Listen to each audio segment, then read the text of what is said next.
All the best games let you discover the best features on your own. They don't hold your hand and they don't tell you, hey, this is what you should be doing. And that leads to a lot of rewarding moments for the player, really piecing the puzzles together and figuring out how the game is played. Kardmi is no different, and there's a lot of features that the game does not explicitly tell you that really, really are vital to your success in the game. Finding the strongest Kardmi, finding those shinies that you want, and I'm going to tell you guys these hidden features. Let's jump into it.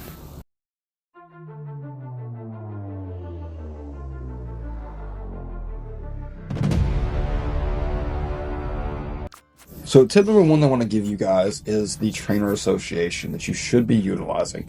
You're introduced to it in the first town, and if you're like me, I followed the campaign, was introduced to it, hardly ever really went back. And that's a mistake because you can get a lot of really good materials. It's going to give you access to items that are going to help you level up quicker. They're going to give you more Battle Cafe tickets weekly, as well as skill muffins. Going to give a little bit of money. And then as you level up the training association, you can even unlock that town-specific skill card. So in Sweetwater Town, it is going to be Woodhammer. And how they work is every town has one skill card that you get as like the top rank, top reward. And that skill card is going to be the same skill card you get from clearing the arena. So like I said, Woodhammer in the first town in Sweetwater. And a lot of the challenges are super easy. It's just like converting captured card that you have extra just laying around that's not working on your farm, that's not working in your mine, into just credits for the Trainer Association. So if you're not using the Trainer Association, you definitely should be, because you can get some pretty good rewards. You can even get exclusive Kardmi capture card skins from each town, which I think is a really cool reward, and it's one of the latter rewards that you can get. So definitely be utilizing that Trainer Association each town, because it's something that you're really going to want to take advantage of while it's there.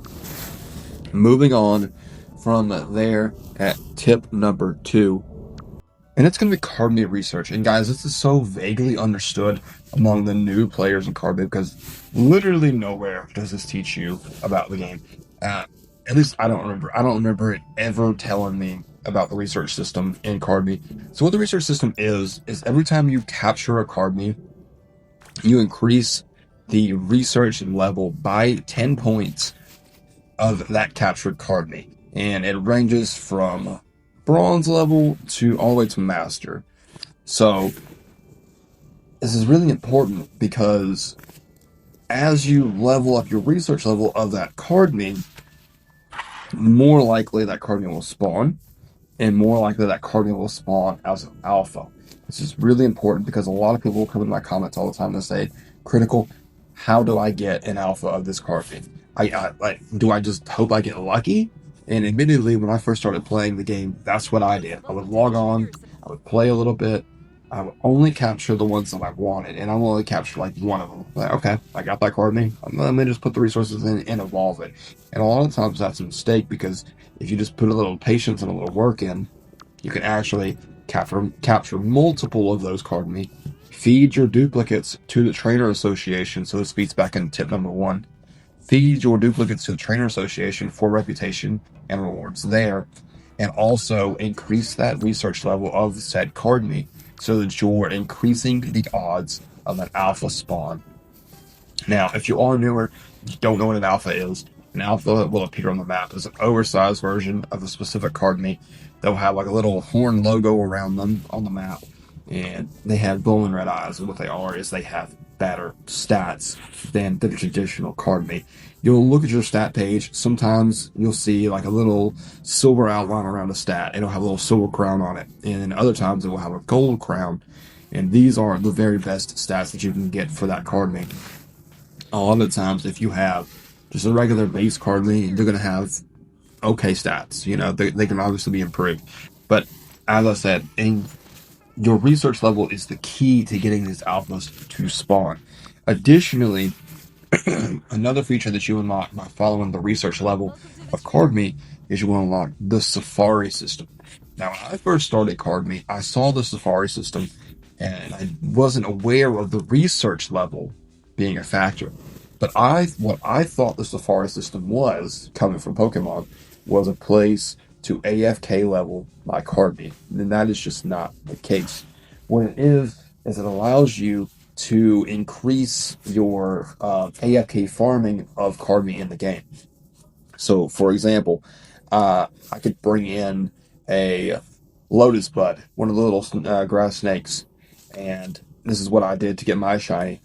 You take it once you get your research level up to gold. You turn it into the, or you entrust it. I won't say turn it in because you don't lose them when you turn it in. But you entrust it to the Safari, and then you can feed 1 to 10 capture cards to the Safari, and they will go out. And depending on how many cards you use, if you use all 10, it takes them 8 hours. I'm not sure any less than that. I've only ever done 10 at a time. But they will go out and attempt to capture that entrusted card more of those type cardmen you trust in them. They'll capture you 10 additional, and that'll raise your master rank even further. It helps you kind of AFK for them, like I said. And there's also a chance that they will run into alphas for you. And on the very rare occasion, they can even capture shinies for you. So utilizing the Safari system by, like I said, not ignoring that research system is a great way to farm powerful cardmen. They're going to have much better stats than you would find on your own, just capturing one and being one and done. Moving on from there, we're going to talk about one of the most requested things that I have gotten in my comments, and that is target spawning. So what you're going to want to do is, I have some people ask me, Critical, how do I get the exact Kardmi that I want to spawn in my map, in my world? Say you're at Summerdale Harbor and you can't get any flashlings to spawn. You can't get any unbravens to spawn. That's completely normal. A lot of the times, some of these rare Kardmis will only spawn in lower amounts until you increase their research level. But obviously, you can't increase the research level until you've captured multiple of them. So you're kind of in a paradox. What do you do? All right. Well, I'm sure you're aware of the migration system. And if you're not, obviously what that is the Kardmi will change daily between a select pool of what's available for that area. So they won't always be the same.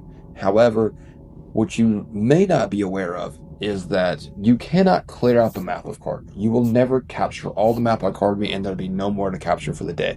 So what you do is you go out and capture each Kardmi or defeat them. Doesn't matter, as long as you battle them. And then once you defeat a Kardmi, that Kardmi will be replaced with another Kardmi at random. Of course, the Kardmi that you have a high level of research with have a much higher chance of spawning and replacing the Kardmi that you just defeated. So, in essence, to target spawn, what you're going to want to do is you're going to want to capture or defeat as many Kardmi on the map in that area as possible, and they should be replaced with the Kardmi of the highest research level that you have for that region.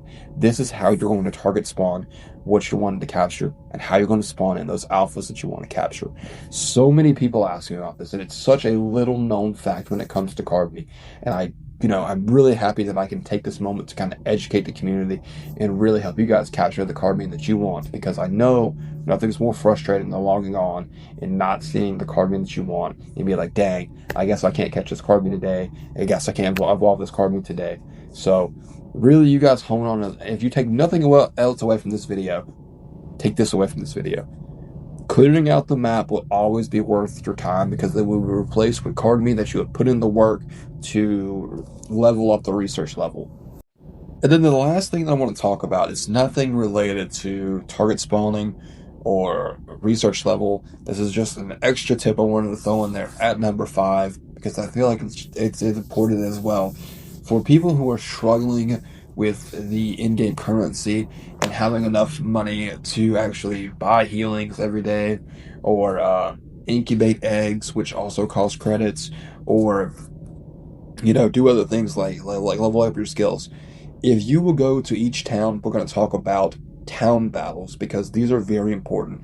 Town battles will help you accumulate a lot of in-game currency quickly, because As soon as you do the first 4 to 5 battles in these towns, you're going to be gifted a 500,000 credits for your wallet. And this is going to help you a lot, like I said, accomplishing some of these goals, like leveling up skills, incubating eggs. That's just something I wanted to throw in there extra so you guys knew how to get kind of rich in game. But guys, that is going to do it for me. Thank you guys so much for watching. I hope you guys enjoyed. Make sure you smash that like button if this video helps you out. I hope you guys have a great weekend. I will catch you guys in the next one.